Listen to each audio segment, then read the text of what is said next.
ৰাজ্যত ভয়াৱহ ৰূপ লৈছে বানে। ওদালগুৰিৰ পৰা বৈ অহা বেগা নৈৰ জলস্তৰ বৃদ্ধি। মুহূৰ্তত নৈৰ বাৰণী পানীত ঘৰ দুৱাৰ দলং জাহ যোৱাৰ সম্ভাৱনা। আতংকিত হৈছে অঞ্চলবাসী।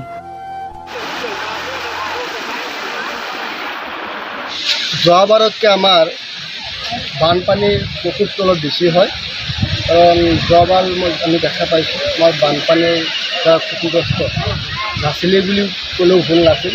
কিন্তু এইবাৰ একমাহ আগৰ পৰাই চ'ত মাহৰ পৰাই আমি প্ৰবল বৰষুণৰ ফলত বানপানীৰ প্ৰকোপটো বেছি হৈছে। এই বানপানীৰ ফলত আমাৰ ৰাস্তা ঘাট দলং পদূলি এইবিলাক নষ্ট হৈ যাই আছে।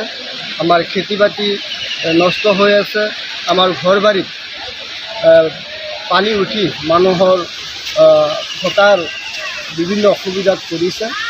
গতিকে বানপানীৰ দ্বাৰা এইবাৰ গোটেই খালি আমাৰ এইখিনি অঞ্চলতে নহয়, গোটেই অসমতে এইবাৰ বানপানীৰ প্ৰকোপ বেছি। বানপানীৰ ফলত চৰকাৰে খুব এটা কঠিন এটা পৰিস্থিতিৰ সন্মুখীন হৈছে বুলি মই ভাবোঁ।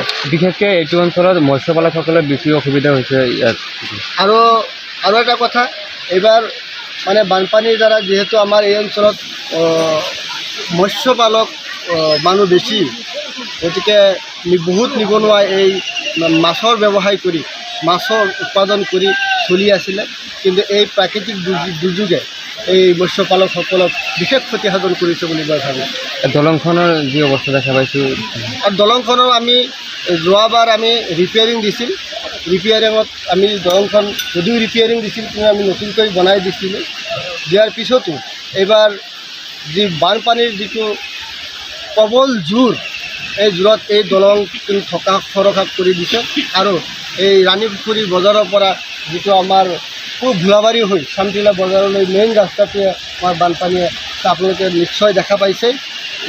ৰাস্তাটো ভাঙি ভাঙি আমাৰ আধা পাৰ হৈছে, আৰু কিছু খন্তেক মুহূৰ্তৰ পিছত আমি কিজানি ৰাস্তাটো সম্পূৰ্ণকৈ ভাঙি পেলোৱাৰ প্ৰবল সম্ভাৱনা আছে। আৰু বিষয়াসকলক এই বিষয়ে মই যেতিয়া গম পালোঁ যে আমাৰ এই ৰাস্তাটো বানপানীৰ ফলত ভাঙি যাই আছে, মই ৰাতিপুৱাই আমাৰ প্ৰতিনিধি দুৰ্গাদাস বড়ো ডাঙৰীয়াক মই জনাইছোঁ, ফোনযোগে জনাইছোঁ আৰু ফটো পঠাইছোঁ।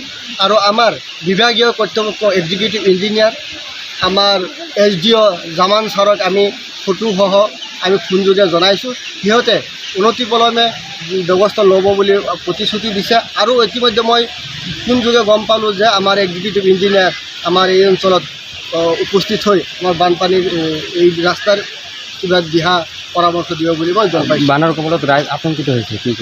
হয়, এইটোতো নিশ্চয় বানৰ কবলত ৰাইজ আতংক হৈছে।